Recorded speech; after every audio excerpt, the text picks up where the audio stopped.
Hello, everyone, and welcome to the second session of the Church World Service webinar series, Caring in Crisis, Extended Study Sessions.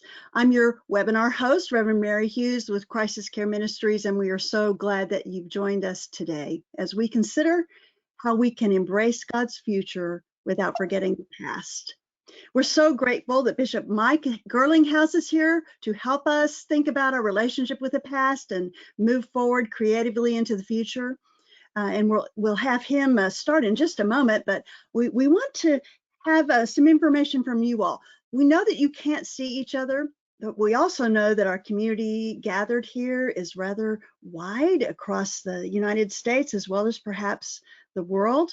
And so if you're willing, if you would put into the chat box just a greeting to your colleagues as well as letting them know the city where you're located, that'll give us a sense of this amazing community gathered here together. Now, you can, of course, also find out the resources for these webinars at crisiscareministries.net. The videos from last week are there, as well as all things webinar, including details about Bishop Mike, links to the videos, etc. The webinar hub is at the top of the page, and you'll see there also direct links to order Bishop Mike's book, which includes questions for individual reflection and group discussion. And I'll say personally, it has inspired a number of conversations in my own life and ministry in the past couple of weeks, so I highly recommend it. In the webinar hub, you can also find resources from previous series by going to the bottom of the page. Because the website is updated regularly, you may need to refresh the page when you arrive.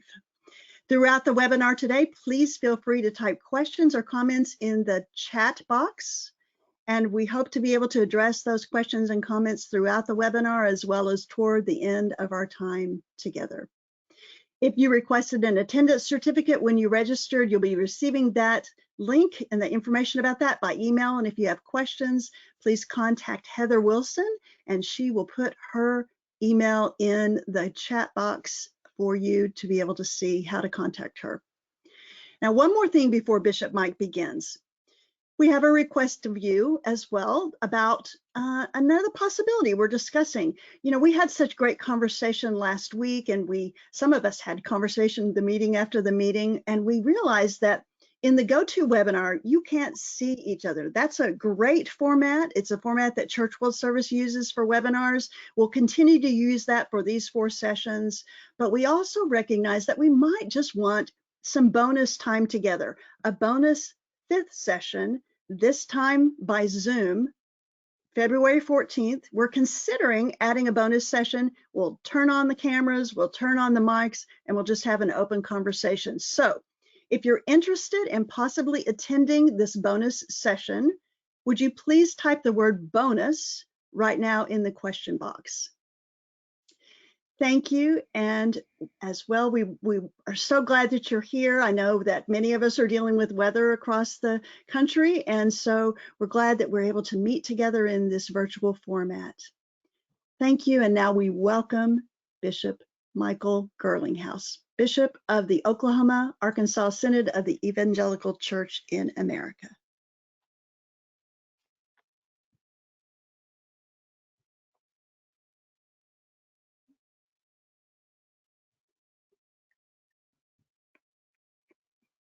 There we go.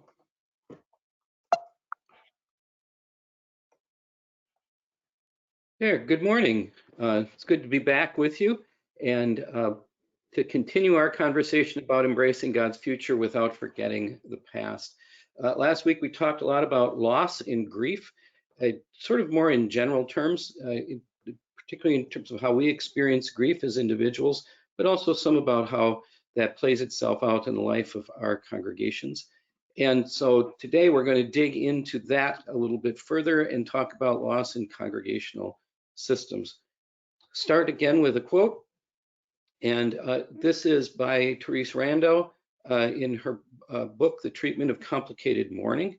We're going to be talking a little bit later on about complicated mourning or prolonged grief disorder and how that plays itself out in the life of congregations that are dealing with loss and grief. She says this, talking more about individual individuals and how they mourn. She says, by not admitting the death or its irreversibility, the mourner is able to construe the loss as a temporary absence, which, although causing sadness due to separation, does not demand the same type of reorientation and readaptation as does death. And I think as we think about our congregations, our faith communities, and our leadership of them, our participation in them, so often our inability to talk about what we've lost, to work through the grief, to name the fact that we lament what we have lost, causes us to think more in terms of, well, those glory days, those good old days, they'll come back, you know, and all we have to do is find the right pastor, the right leader. All we have to do is find the, you know, the right program or the right activity. All we have to do is be more faithful to what we understand to be the core of our religious life, and it'll all go back to the way it was. So this is just a temporary setback, and it causes an awful lot of sadness, but it doesn't demand that kind of hard work to acknowledge that what was past is past and gone, and that we need to start to learn from that past, yes, but then to step into the future.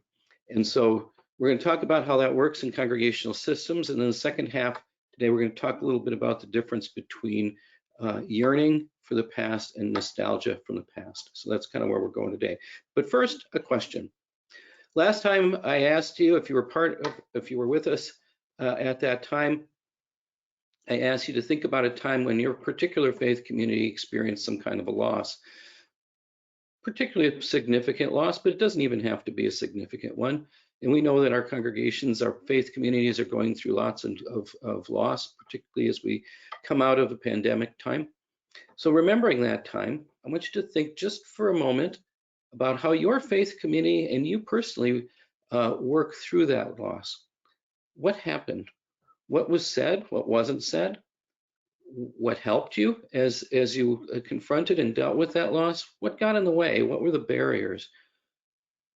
How did your congregation, your faith community, talk to one another or not talk to one another? How did they support one another or not as they've confronted and worked through that loss? And so just take a couple of seconds to think about that. I'm not going to ask you to put that in the chat because those are probably much longer things, but I want you to have that kind of in mind now as we move into the substance of today's conversations. I need to turn my chat box on so I can see if there's anything in here. Thank you. Yeah, Mike, let me just interrupt just a minute and clarify. There have been some questions about the question box versus the chat box. Okay. So you should be able to see both. And for all questions that you want others to see or thoughts or comments, use the chat box. I believe the question box, as I've been told by Church World Service, is seen by the staff, and the chat box can be seen by everyone. So hopefully people can locate that. Yeah, thanks. And we definitely want to hear your questions. And as we go along, there'll be a question time at the end, but if there are things that come up as we're in the midst of this, I'm happy to be interrupted. And Mary's will stop me and she's going to watch for questions in the box. So definitely raise your questions as we go. That's always been the way I've done this with my classes over the years. And if we don't get through all my slides, well, we'll pick it up next time. And so I'd rather respond to things that are sparking your interest. In fact, that's part of the reason we're talking about this bonus session, if you're interested, so that we really do have kind of time to have some free-flowing conversation about these things, because we know that there's a lot of things that are happening in people's minds and their hearts as we address these issues. So moving forward. Oh, I figured this out last time. There we go. So we want to talk about loss in congregational systems. There has been a lot of, and again, I want to back up half a step. All of the work that I've done around this is in Christian congregations, almost entirely in Lutheran Christian congregations. And I understand that not everybody on this webinar is necessarily part of a Christian congregation. You are part of other kinds of faith communities. And I acknowledge that, and that's important. And again, to say, like I said last time, because the work that I've done has been very focused on congregational systems, I will probably default to that language. I'll try not to. And you might have to do some translating into your own faith tradition as we go through this. But I think that the systemic work applies more broadly, not just to congregations and other kinds of faith communities, but to other kind of organizations as well. I did this presentation in a church context, and there were several people in the church who were just members of the church, not pastors or other kinds of leaders, who said, wow, can you come and do this for my business? Because we've experienced a lot of loss in our system, and I think some of the things you're saying really apply. So it kind of goes both ways. I've drawn a lot of what I'm going to talk about today from those who talk about working on family-focused grief work in family systems. So instead of dealing with individuals and their grief and loss, they look at the family as a unit. And of course, that work comes out of general systems theory, of which I'm not an expert, and there may be some of you in this webinar that know a lot more about systems theory than I do. But I think there's some things we can say about congregation or faith community systems that we can draw from that area of thinking that really help us as we try to walk with our faith community through times of grief and loss. So the first thing that we want to understand is that faith communities are complex emotional systems. They are emotional systems, but they are in fact much more complex than a standard family system, although they can be fairly complex too. The reason that faith communities are complex emotional systems is because they are a system of systems. In a family, every person is going to deal with grief and loss differently, but it's one system. You don't have a lot of overlapping systems. But in a congregation, in a faith community, what you have is a system of systems. So every member, every participant in that community is going to come from a family system of some sort and bring all of the ways that they do grief and loss in their system into the congregational system, which is why faith communities are much more complex emotionally than a family, most families. Now, if you're part of an extended family, where there's lots and lots of different family groups, they can become awfully complex pretty quick as well. So it's a system of systems. And we know that different families, different cultural traditions do grief and mourning differently. So I come from a family. The way we do grief and mourning is by basically not doing grief and mourning, just to say. We tend to be pretty quiet about that kind of stuff. And so when we've had significant losses in my family, generally we deal with it internally. We sit together quietly, we tell stories. There's not a lot of outward expression of emotion. It's there, but it's underneath. And so that's kind of how my family has always done grief. It's not that we don't grieve, it's just that we grieve more internally. I remember when I was in my clinical training, before I became ordained as pastor, I was working at a hospital in Chicago, and still pretty young, still pretty limited in terms of my experience in a lot of these things. And we had a death in the emergency department, and I was called as the chaplain on call down to this family, and was overwhelmed by this particular family's way of doing grief. Oh my goodness. They wept, they wailed, they cried, they rolled on the floor. I mean, it was just this overwhelming gushing of emotions as they grieved. And I walked out and went, oh my goodness, what was that? Because that is not what I grew up with. Now I've come to find out and learn over the years that actually may be more healthy than the way we do it, get it out. But that was their way. Then many years later, I was working with a group of Sudanese refugees, and one of them got word that his mother in Sudan had died. And so they invited me over to sit with this group of mostly young men. And they sit They simply sit on the floor in the living room in silence and support the person who has had the loss in that way. And as a very verbal person, as a person who generally talks things through, I sat for about an hour, hour and a half with them. Nobody said a word, just sat. And I don't know how long they sat, but after about an hour, I very quietly dismissed myself and left. So again, a very different cultural way of systemically dealing with grief and loss.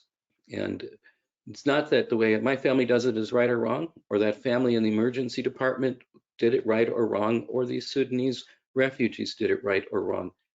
Just we all functioned as a system differently in terms of how we process grief and loss. So in a faith community, you might have all three kinds of groups: those who are very expressive of grief and loss, those who deal with it more internally, those who come from other cultural traditions that deal with it in a different way. And you get that all mixed. And so that's part of the complexity of dealing with faith communities. The other issue that we have in faith communities that make them complex emotional systems is the fluidity of membership and participation in many faith communities. Probably less so in rural communities where the membership is more stable and people are members for a very long time. But in more suburban or urban contexts, people come and go all the time. And so people have different kinds of experience with the faith community. And so those who come who are newer may not have deep connections, deeper roots. Remember last time we talked about how important grief and relationships are. And so members' relationship with the faith community will often determine how they experience the grief and loss that the congregation faces. So if they're newer members, they might not get that upset or seem that upset by something. If they've been there for 30 or 40 years and there's a significant loss within the congregation, they may deal with it in a much different way. And they might not understand why the newer members don't feel the loss as intensely, while at the same time the newer members can't figure out why these folks who have been there for years and years, why they're making such a big deal of it. And so people come at it within the faith community in very different ways, depending upon how long they've been there, how engaged they are. Even somebody who's been there for 20 years who hasn't served on the council or on committees or been a part of Sunday school, just comes to worship on Friday or Saturday or Sunday, may have a much different kind of reaction to a loss than somebody who's actively involved in leadership, who's taught Sunday school or Saturday school or Bible study or whatever, and who's been actively engaged in the life of the ministry there. So the fluidity of membership and their level of participation can impact the way we experience loss within a faith community. So while we have all of these different systems coming together and people deal with grief and loss within the faith community in different ways, faith communities do have their own culture of loss. One of the exercises that I lay out in the book, and which I've done with a number of congregations, is a timeline. And we do a timeline of the congregation. We do a timeline of the community in which the congregation is located. And I'll say some more about that here in a bit. But then we also do a loss timeline. So we try to say, so what kind of losses has your congregation experienced? It's an interesting thing that you can do with your faith community, and to see how the story of the congregation lines up with the story of the community, lines up with the experience of loss. And you begin to see how those things relate. As a family experiences loss, a primary family, they learn how to deal with loss as a system, and that's part of what family-focused therapy does, is look at how this system has dealt with loss and how that's impacting the way they deal with loss, whatever the loss that it generated the therapy. Faith communities are the same way. Faith communities learn over generations sometimes how to deal with and confront and work through loss, even though members may come and go. There's a general way the congregation will function in terms of how they deal with loss. So there are some things we can look at terms of the whole congregational system, the whole faith community, that can help us understand how that faith community is going to deal with loss. Probably the most telling question you want to ask yourself in dealing with your faith community is, what level of cohesion does this congregation or faith community have? I'm really having a hard time not using congregation today. I apologize for that. What level of cohesion does the faith community have? Are they enmeshed? Are they disengaged? Or are they flexible in the way they deal with one another, with the things that happen to them, positive, negative, and with the world outside? An enmeshed faith community will tend to, during a time of loss and grief, will turn in on itself. And it becomes very difficult for anybody on the outside to permeate. And I see this in congregations that I serve, where they turn in on themselves and then they can't figure out why people come to visit and then don't come back. It's because they've become so tight. It's kind of that siege mentality that gets developed. You need to build a wall around the city, pull up the drawbridge, fill the moat with sharks, and then wonder why nobody's coming. That kind of siege mentality can make it very difficult to deal with loss, and in fact can create even more loss, because if people separate themselves from that enmeshed community, it may be very difficult for them to get back in. When I was campus pastor, we'd send our students out after graduation and to look for hopefully looking for a new congregation to join. And I've had a couple of students come back and say, oh my goodness, I visited several congregations in the community where I'm living now, and it's like crashing a family reunion. And I had another student say to me one time, she said, you know, I probably would have as much luck connecting with a congregation as I would as if I just drove down the block, randomly picked out a house, walked in the front door and asked them if I could join them for dinner. That's enmeshed. A disengaged congregation is exactly the opposite. It's a congregation that when under pressure, when there's a sense of loss and grief, they disengage from one another. People stop coming, they stop participating. It's hard in these congregations sometimes to fill a council and to cover basic needs. The congregation may reminisce and yearn about the time when they had a property committee and a Christian education committee and that kind of thing, but nobody wants to get involved in doing that anymore. And so people become further and further and further separated from one another. Worship attendance drops, and people go elsewhere. I worked with a congregation many years ago, smaller congregation that was dealing with a fair amount of loss due to decline, and they could not find anybody in the congregation to cut the grass.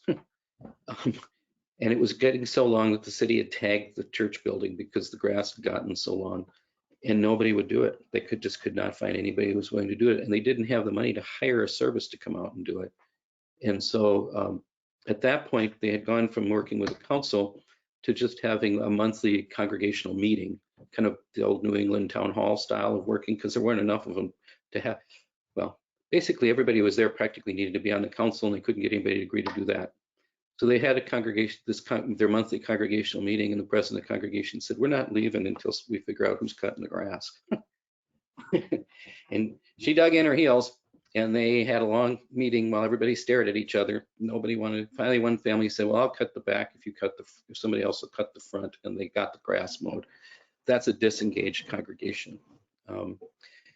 In the middle is a congregation that's flexible, a congregation that is willing to talk, faith community that's willing to talk, name their losses, explore what that means, to support and care for one another, but also to continue to look out and engage and kind of work things through, look for help, and are willing to problem solve. Kind of in the middle between disengaged and enmeshed are the ones that handle loss the best. Communication, what are the communication styles within the faith community, and how expressive is the community in talking about things? Is this a community that basically a small group of people make all the decisions, or maybe even just the leader, the pastor, rabbi, the imam, makes all the decisions and everybody else is kind of left out? Or is it where everybody gets together and works it out? It's kind of like the difference between the way my family communicated around loss and the way this emergency department family communicated around loss. The more expressive a congregation is, the better they are at communicating, the more likely it is they'll be able to work through an experience of loss more effectively. I think in 12 years of working with congregations as a bishop, I would say that probably 80%, maybe more, of the conflict issues that I've had to work through with congregations have specifically had to do with poor communication. And once we've figured out the communication issues, the conflict became much easier to confront and work through, and loss is the same way. So the better the congregation is, or the faith community is at communicating, the more expressive they can be of what they're feeling and thinking and experiencing, the easier it will be to work through a significant loss. You need to ask yourself, what are the various structures, roles, and relationships within the faith community? Are they fluid? Are they pretty set in stone? How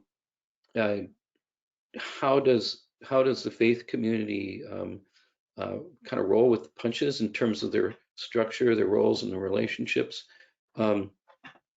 Two stories, individual kinds of stories from when I was parish pastor, that said something about structure, roles, and relationships within a family system. In the one case,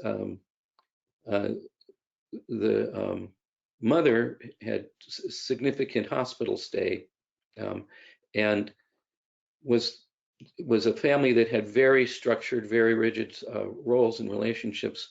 Well, dad and the kids used up all the dishes, and it's a true story, I'm not making this up, used up all the dishes, didn't wash them, then switched to paper plates. And when mom finally came home from the hospital, found a whole kitchen full of dirty dishes that had not been touched, because that was her job and nobody else could figure out how to pick that up. That's a very rigid structure, and sometimes faith communities are structured that way. There's only one person in the whole congregation that knows how to pay the bills, or knows how to do this, that, or another thing.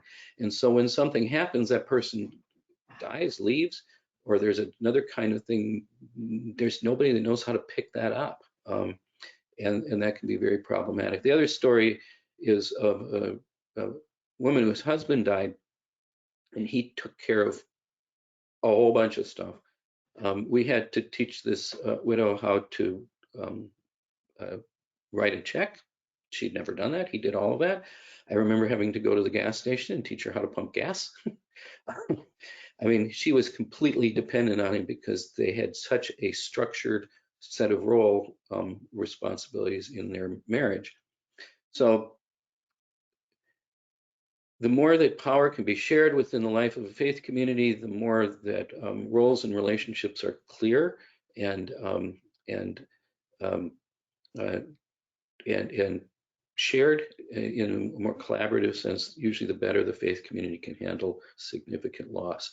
Because if some aspect of the life of the community is no longer possible, somebody else can step in and deal with that.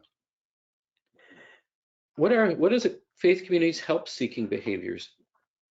Now, I belong to a church where we have a bishop and an overarching structure, and those of you in faith communities may have members who are very good about help-seeking behavior. In other words, they call you every day for help.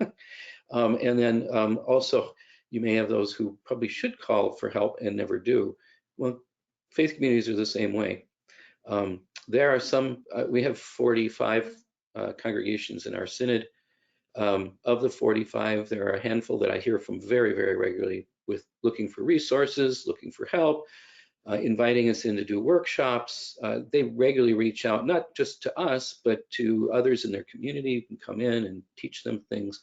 They're very good at looking for outside resources.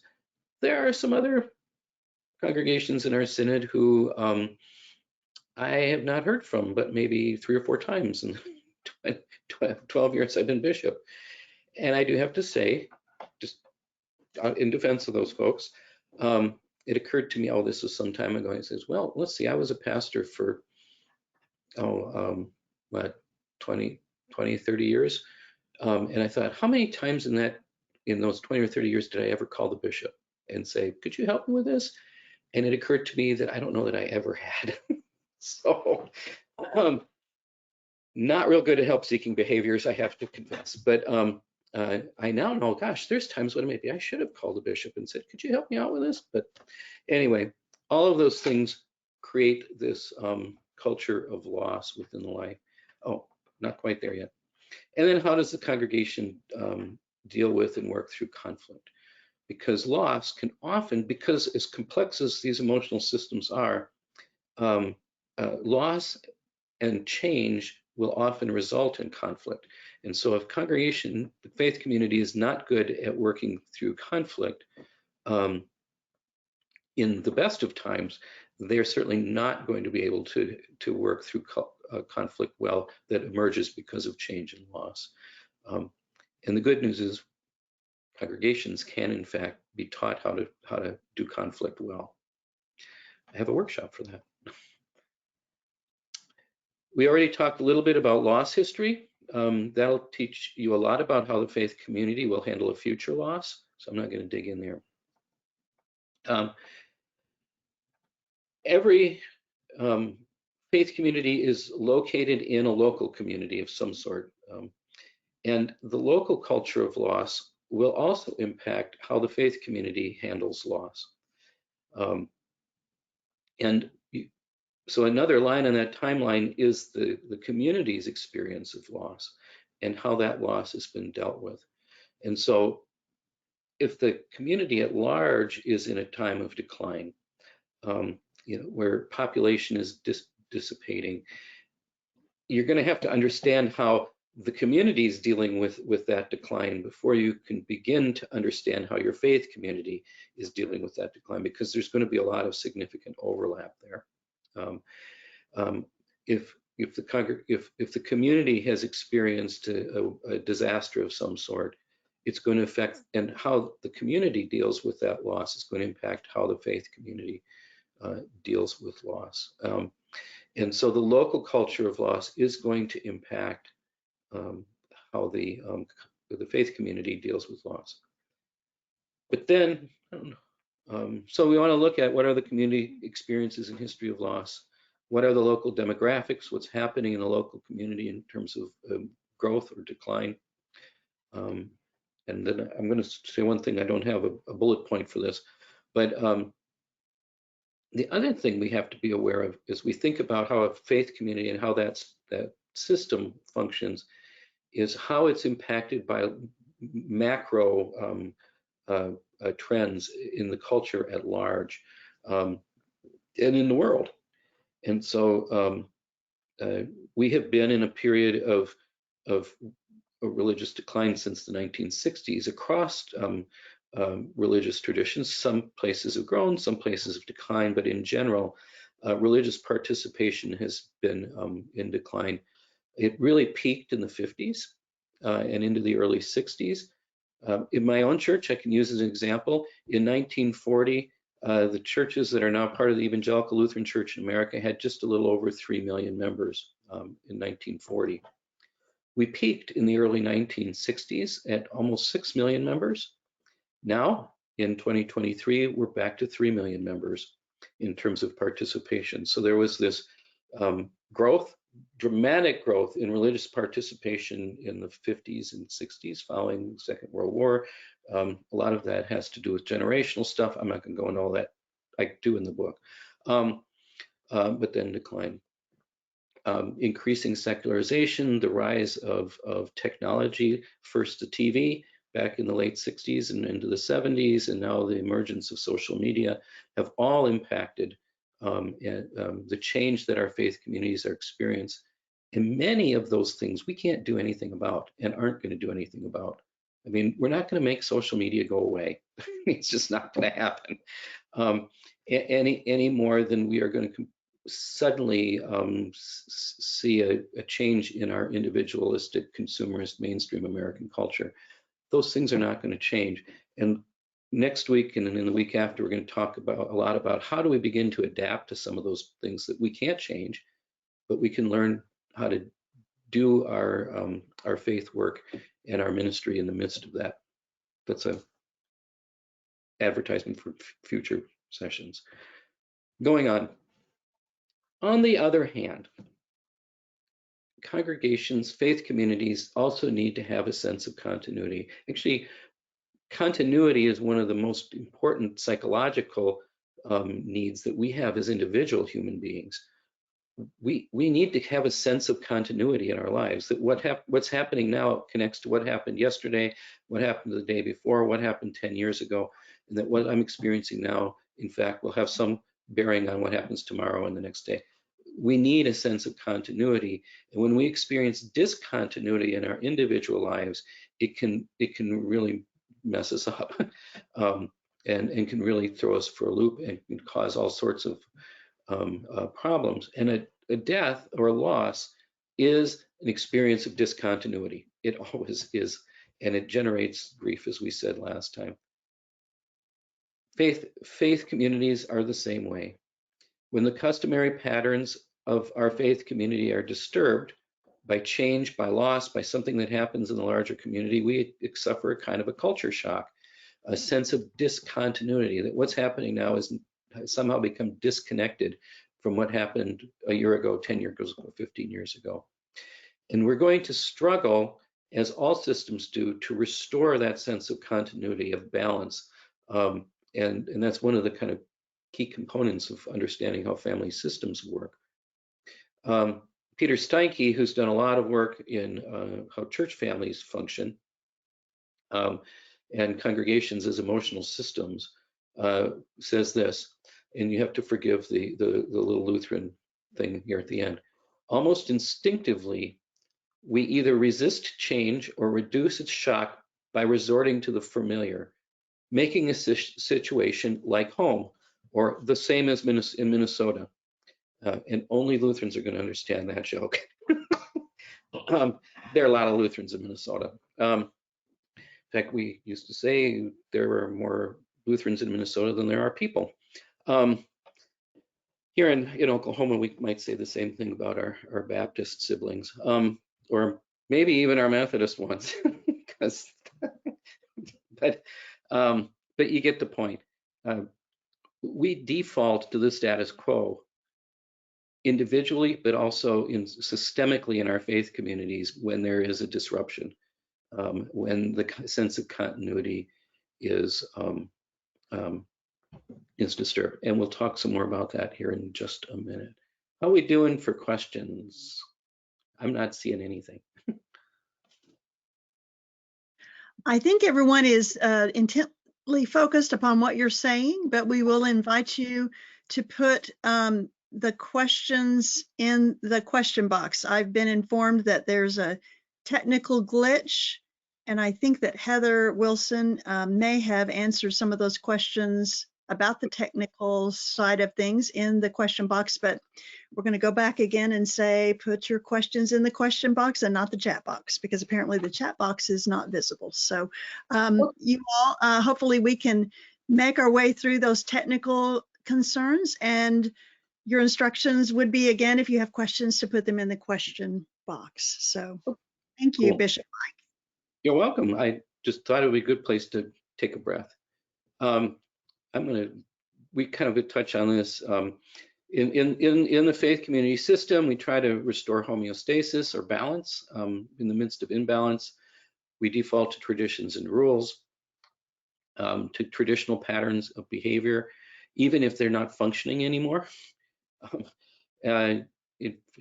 I work, a lot of the congregations I work with are just doing the same things over and over again that they've always done, expecting that something different's going to happen. And we've all heard that doing the same thing over and over again and expecting something different is a sign of insanity. I'm not sure that's true, but it certainly is not helpful. but when you're already feeling discontinuity and loss, making significant changes is very, very hard until you deal with the grief. Until you are able to name what has been lost and work through those emotions that people are feeling. Anybody who's had a major loss in the course of their life and then try to summon up the energy to make changes, unless those changes have been forced upon you. I mean, I don't know how many people I've known who have lost a job and laid off suddenly and, said, I just don't have the energy to go out and look for a new job. I just can't get myself up off the couch to go do that. Well, that's because the grief is so heavy upon the person until they work through that. Even making a change they know they have to make can be extremely, extremely difficult. So that's why we need to deal with some of that stuff. So this is where I thought we were going. One of the things that I learned in my reading and research is that there's a difference between yearning and nostalgia. Both are common ways that we respond to grief as individuals, but in different parts of the task work in dealing with grief. And I think I hear a lot of people in my world, in my church world, tell congregations, just stop being so nostalgic, forget the past, move on. And that's actually not helpful. The problem isn't nostalgia, and we'll talk more about that in a moment here. The problem is yearning, which is different than nostalgia. So let's take a look at what the definitions are. And I have to say, I love this picture. I took this picture on a boat on Lake Atitlan in Guatemala as we were crossing from Panachel to Santiago Atitlan, of this young man who was the bowman in the boat. His dad was in the back running the motor, and he was the one that grabbed the pier and all that. But I have just always really loved this picture of him looking out at that volcano. Anyway, that was an aside. Yearning is a common grief response that is characterized by a desire to reclaim or recreate the remembered past, which can trap us in the past if it's not resolved. Often you see yearning in an individual grief experience early on. It's in those days right after the loss where all you want is the person back. All you want is to reconnect. Just one more moment. If I could just talk to the person one more time. That's where you just deeply, deeply miss the person who's died and just want them back. That's yearning. That's that experience. That over time usually fades into more of a nostalgic remembering. And that's part of what grief work is about, is redefining the relationship with that which you've lost so that it becomes a blessed memory instead of just this deep yearning to have this person back. Yearning is normal, it's natural, and it's in fact a coping mechanism that helps us during those initial days after a loss. So there's nothing wrong with yearning in its proper place. But if you're still yearning for a person to be back, a year or 2 years or 3 years out, then you're likely to have become trapped in that and not working toward the work that you need to do with grieving. So, and I think it's the same is true with faith communities. Nostalgia, on the other hand, is also a common human coping mechanism, but it's a coping mechanism which draws strength from the memory of the past to help us to adapt to the future and give us hope for the future.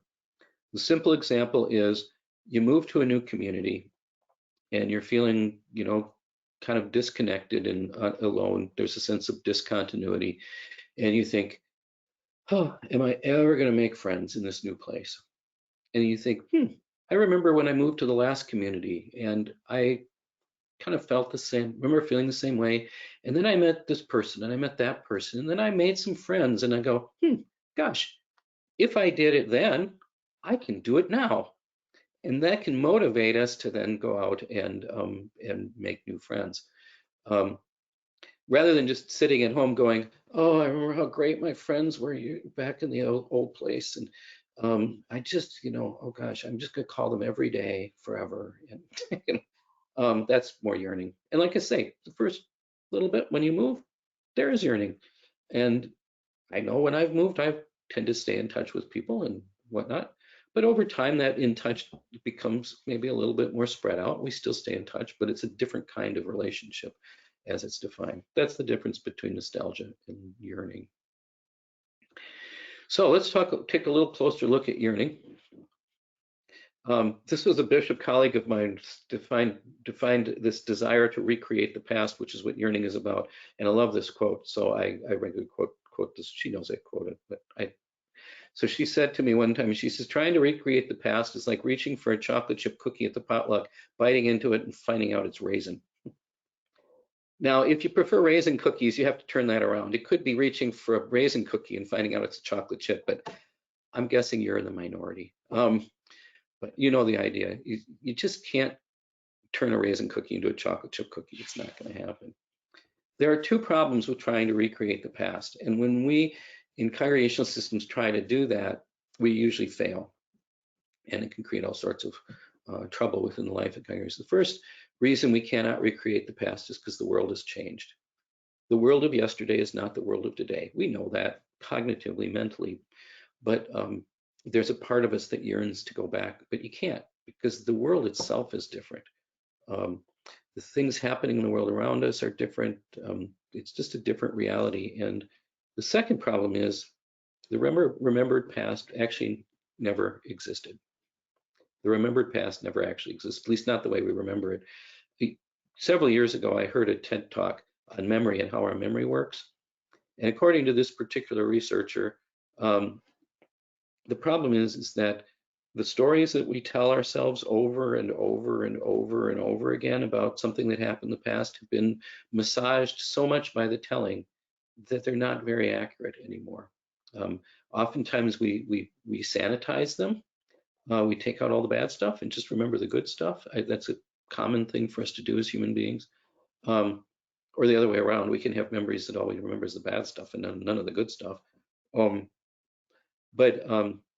And what the presenter in his TED Talk said is the things that come back to us in a flash that we haven't thought about for years, most of us have had that experience where it's like something will come back and you say, gosh, I haven't thought about that in a long time.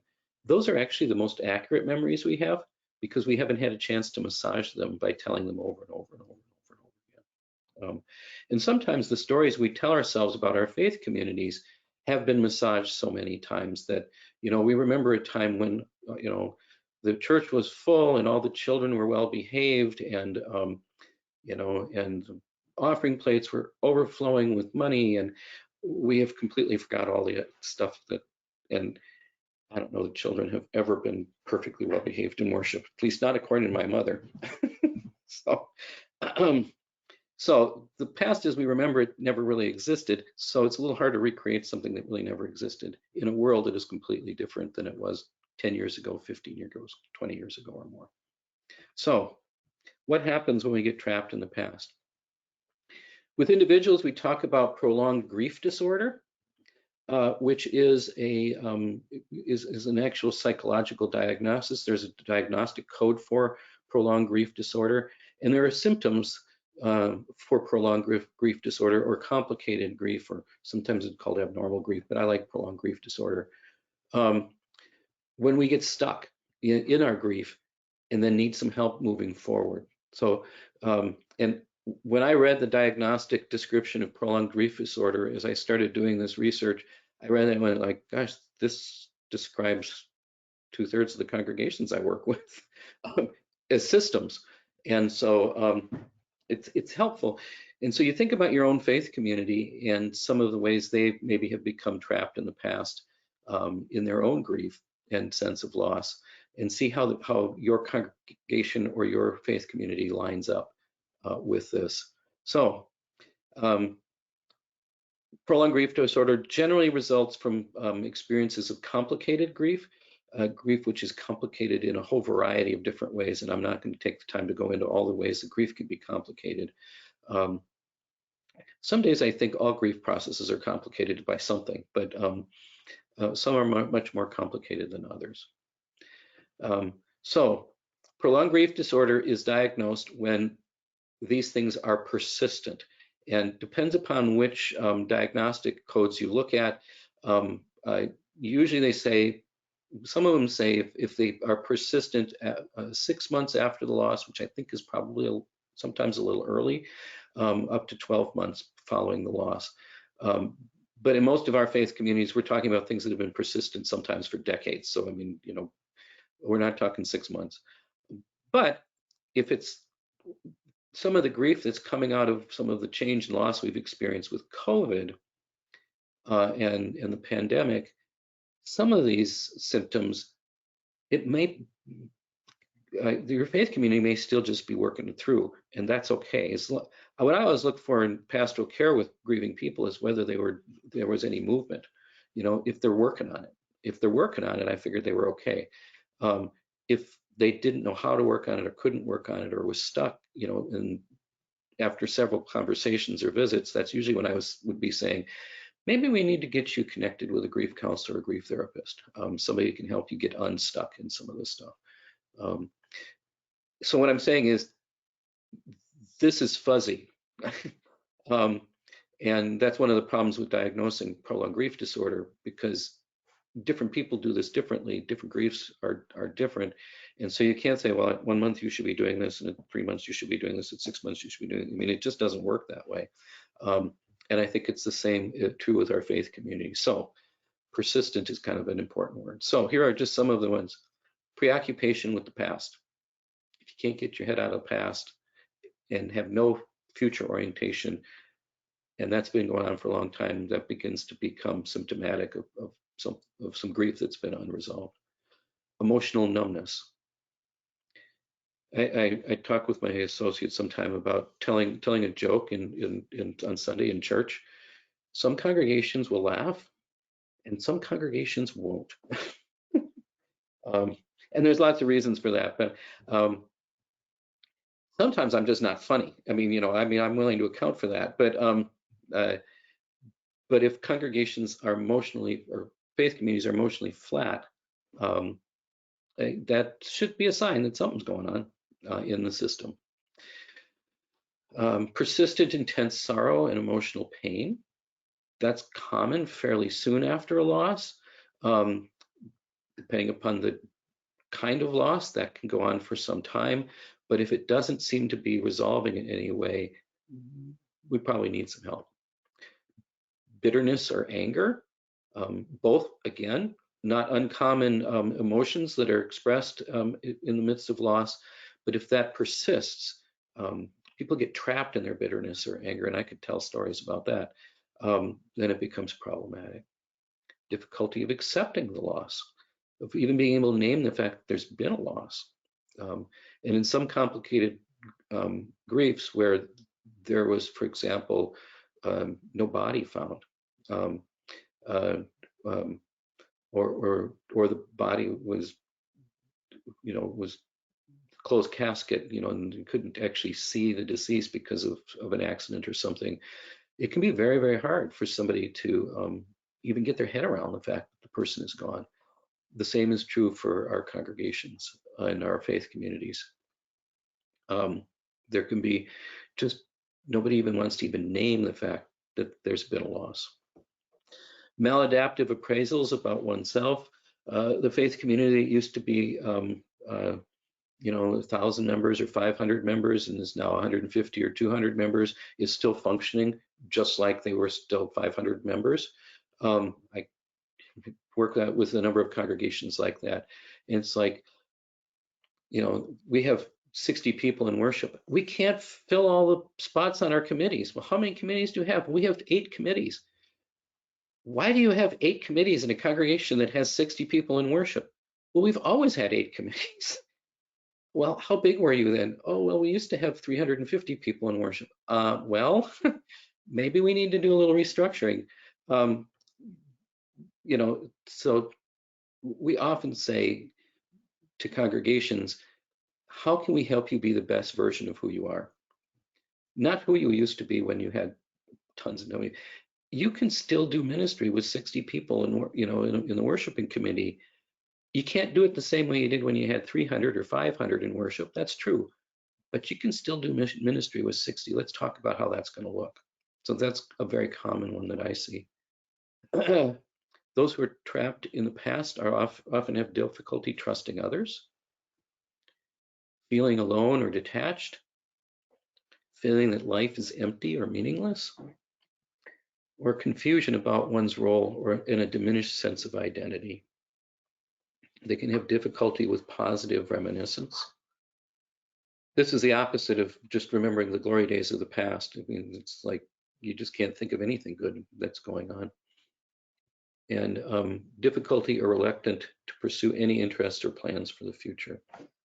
I'm going to stop there. We're about 5 minutes from the end. We'll pick this up next time as we talk about how do we get untrapped, unstuck as faith communities, and then go on to talk a little bit about nostalgia before we go on into how we begin to adapt to the changes that we experience. So I'm going to quit right there and say, in the last few minutes we've got here, any questions, Mary?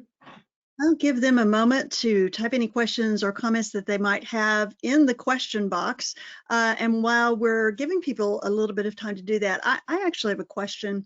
Sure. Earlier, you talked about characteristics and you were kind of assessing the congregation for the different characteristics that they might share, their patterns of relating to each other, their ability to kind of assess what's going on within the community and how they relate to that.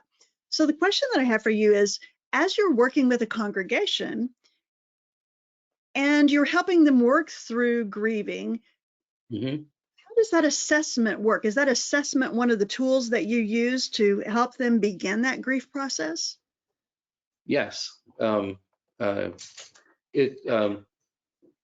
think, and we'll talk about this next time as we get into how we get unstuck. I think the way we get unstuck is through narrative and getting congregations to start talking. And sometimes that's very slow, but to start telling the stories of who they are, what they're about, where they've been, where they might be at present, and where they might be going.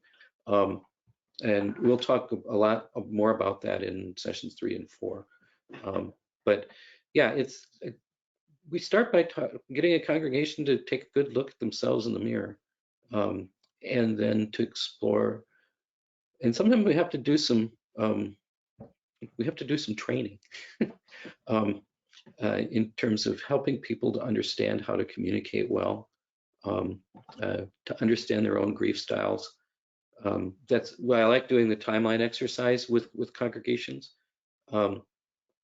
And why we started with the question, how has your faith community dealt with loss in the past? Because that'll start to give you some definite examples. But we put that whole timeline up there on the board, and then we say, what do you see? Tell me about this time when your pastor, left suddenly, and how did you deal with that? What did you feel like? And this time when you couldn't worship in your building for a year because of COVID, how'd you cope with that? How'd you work through that? And then you begin to get some as the facilitator, you can begin to get some clues as to what that lost culture is like. So. I was struck by your talking about mowing the grass. As a therapist, one of the key components that we're looking at in any kind of diagnosis is whatever is happening affecting their day-to-day activities or their ability to function. Well, not being able to mow the grass is a pretty good sign that there's something going on. So just the daily functioning. We have another question here. For my understanding, stuck is being in denial, is the question? Denial can certainly be part of it, but you can get stuck at any point along the path. People, and there are different levels of denial, so you can deny the loss. In other words, you can just say, everything's just fine. I didn't have a loss. There's nothing here. You can deny the implications of the loss, the meaning of loss. You can say, and this I'm talking in terms of individual, I can say, My spouse died. You know, I can cognitively say that I've experienced a loss. I've lost my job. But when you say, and so what are the implications of that loss? You can say, well, I don't know. What does that change? I don't know. Nothing. I'm just going to keep doing what I've always done. I work with a woman pastor whose husband died.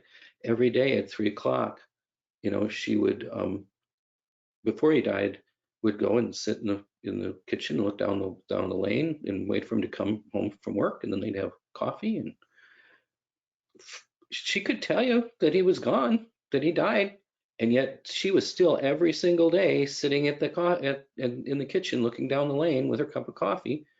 A part of her expected him to come home.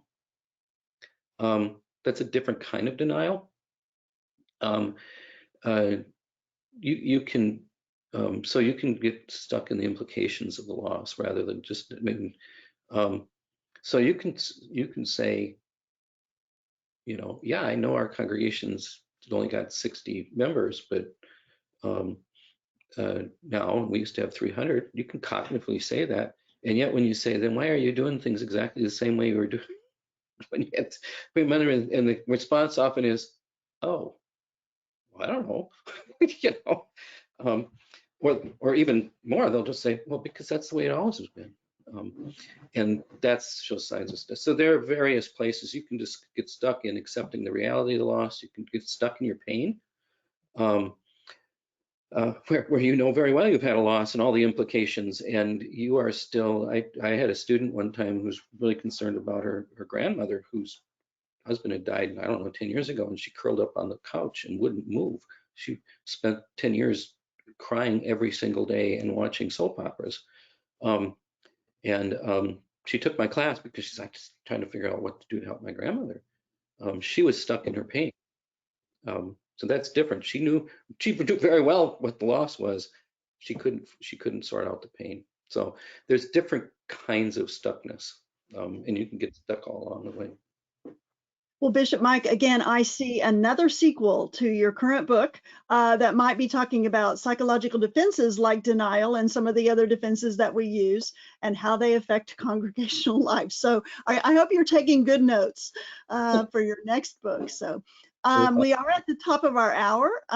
So I do want to, Bishop Mike, are there any other comments that you want to other than to say thank you to you all for participating, and look forward to seeing you again next week as we pick up where we left off and then move on to how we begin to adapt to change and loss and grief. And we'll get back into some of this stuff when we get into those topics. So thanks. Wonderful. Thank you, Bishop Mike. And do remember to go to the Webinar Hub for all resources and other information about this series. You all be safe, and we'll see you next week, same time. Bye-bye.